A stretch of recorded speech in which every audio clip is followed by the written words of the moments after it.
Hey there, Stephanie Cook, Executive Director at Couples Counseling ATL. A while ago, a couple came into my office, their eyes filled with despair. They loved each other deeply, but their arguments had become a battlefield of harsh words, emotional outbursts, and deep wounds. Their biggest concern, the silent observer in the next room, their child. Toxic arguments are like a poison that seeps into every corner of a relationship, leaving behind a trail of pain and resentment. But their impact doesn't stop there.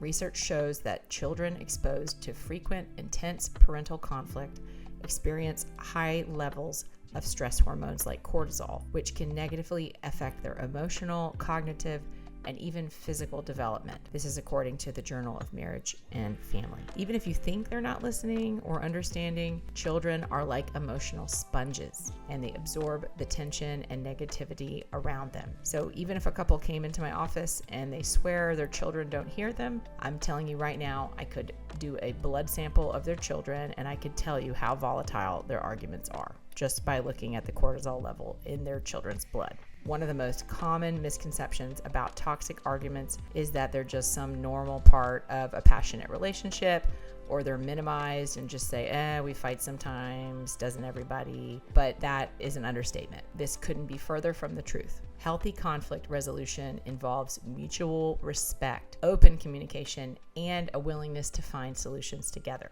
Toxic arguments, on the other hand, are characterized by personal attacks, name-calling, blame, and an escalating cycle of hurt and anger. Breaking the cycle of toxic arguments starts with recognizing the signs. Do your disagreements often escalate into shouting matches? Do you resort to name-calling, insults, threats? Do you feel emotionally drained and disconnected after an argument? If so, it's time to take a step back and reassess your communication patterns. Learning healthy communication skills is crucial, and this involves expressing your feelings and needs calmly and respectfully, actively listening to your partner's perspective, and seeking compromise. It also means learning how to take a break, especially if you're flooded, learning the signs of being flooded, that even if I want to listen, I just can't, respecting each other's boundaries with taking breaks. It also means setting other boundaries and, having some lines that you just don't cross. And even if you've crossed them in the past, you just agree to not cross them anymore. And if you need to, you go to therapy to work on not crossing those boundaries. One crucial aspect that often gets overlooked is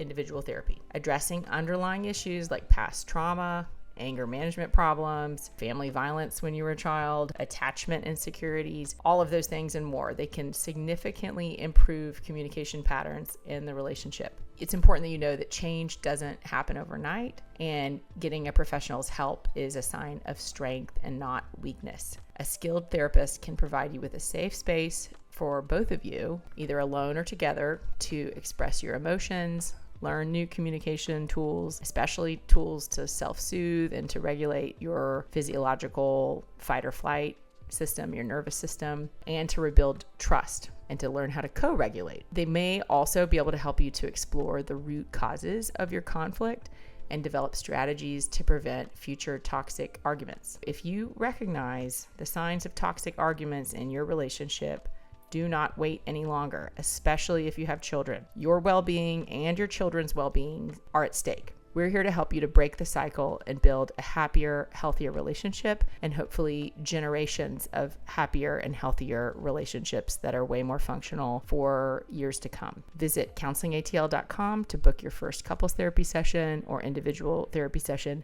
or schedule a free 20-minute video call with the therapist of your choice. And remember, lastly, a peaceful, loving home is the greatest gift you can give your children and yourself.